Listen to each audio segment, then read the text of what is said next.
先には広がる青い空、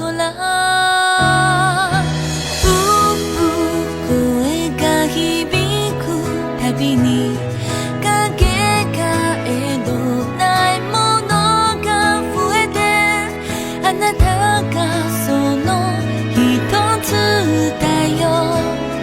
だから泣かないで、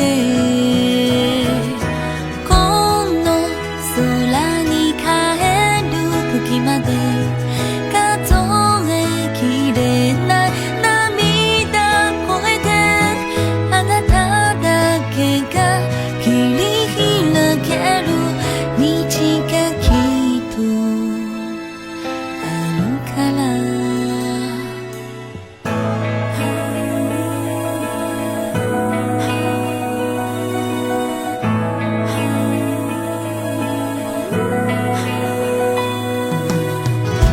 痛みも感じないほど傷ついたなら、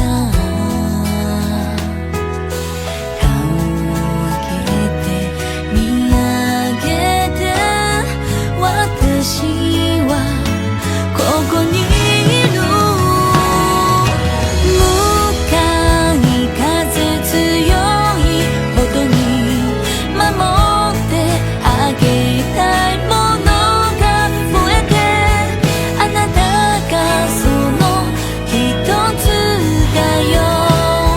だから負けないで、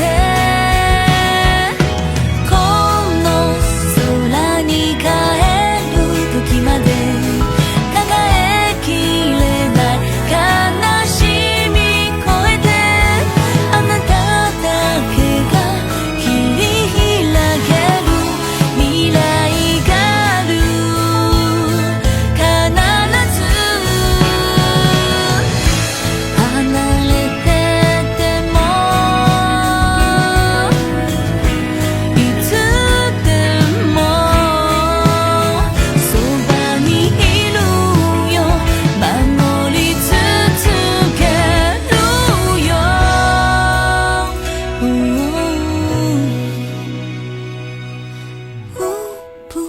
声が響いた日を決して忘